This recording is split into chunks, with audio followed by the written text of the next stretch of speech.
toda a dinâmica da minha casa, né? Um filho pequeno. Mãe, cadê o tablet? Meu filho, veja se tá carregando ali. Cuidado quando for tirar da tomada, tá? Enfim, desculpa. E essa é a minha rotina, né? Eu tenho trabalhado com o serviço de aulas remoto, né? Então, eu tenho gravado aulas tanto em EAD como estilo remoto. Estilo remoto, a aula ela acontece online e os alunos interagem e eu consigo dar aulas de uma forma mais dinâmica. Já no estilo EAD, eu não consigo, né, ter essa interação com os alunos, a aula é gravada, enfim.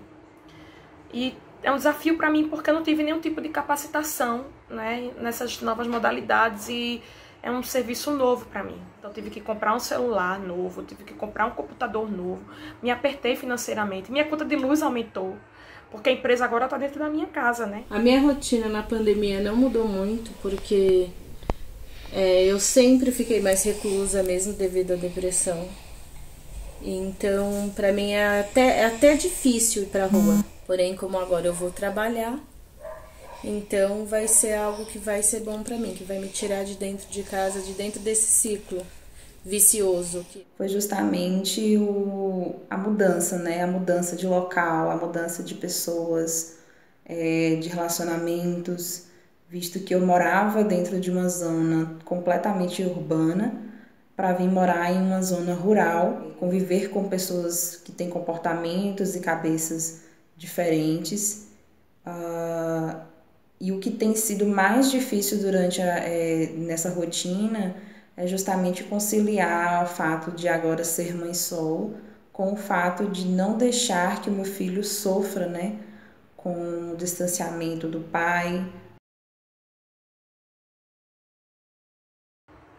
Eu tive que manter o diálogo com meu filho desde o início da pandemia, explicando para ele que tudo irá passar, a gente está no 4º mês, e ele me pergunta constantemente por que a gente não volta à rotina, e ele já teve várias crises, inclusive. Ponto, eles têm uma responsabilidade muito grande no sentido de não ficar saindo de casa, de não deixar com que eu saia, mercado, essas coisas, são eles que fazem, mais a Milena,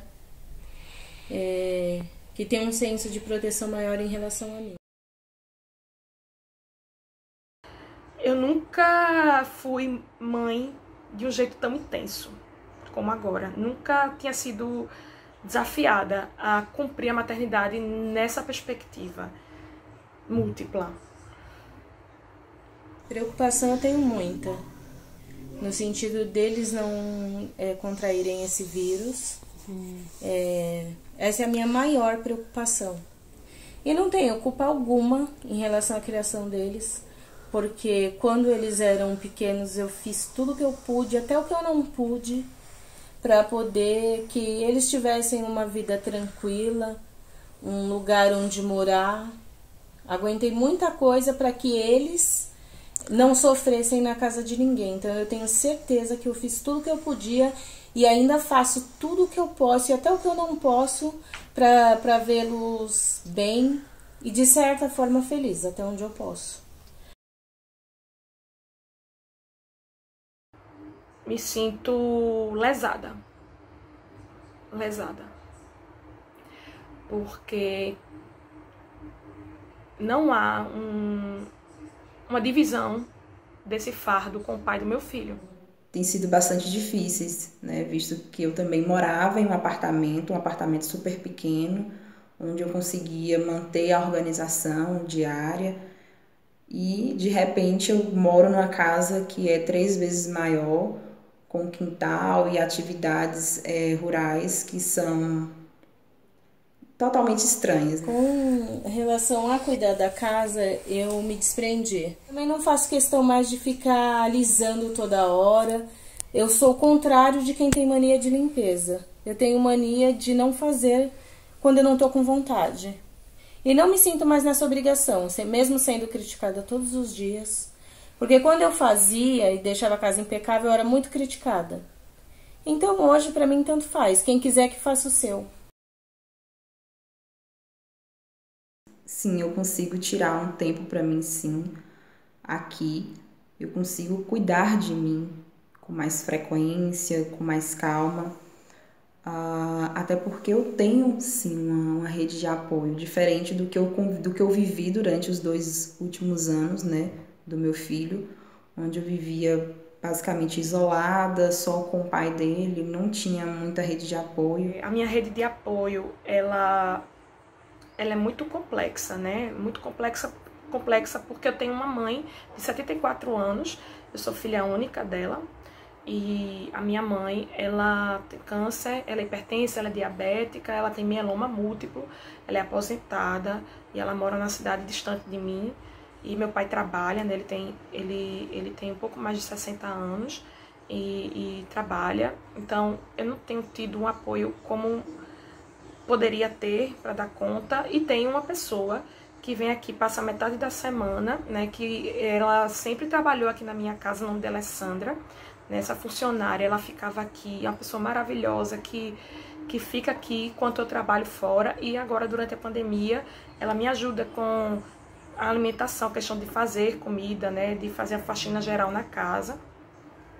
Continua recebendo, né, mas assim, eu tive que diminuir os dias para ela me dar esse suporte, inclusive nesses momentos que eu tenho um trabalho mais intenso de elaboração de aula, de correção de prova, de elaboração de prova, de fazer exercícios, de montar slides, de ler o conteúdo ou de escrever minha dissertação. Eu acabo perdendo a paciência com o meu filho.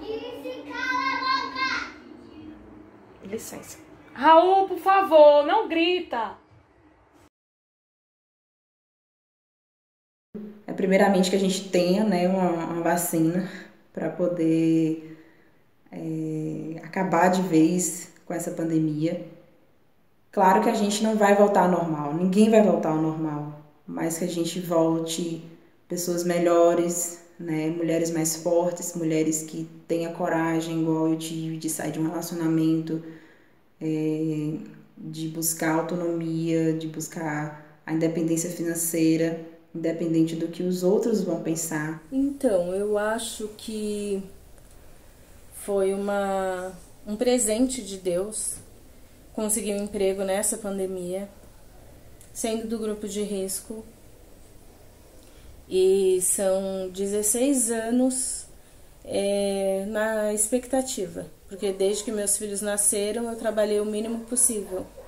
Trabalhei como manicure, fiz curso para poder estar mais perto deles, para poder acompanhar a criação deles, né? Quanto tempo de pandemia?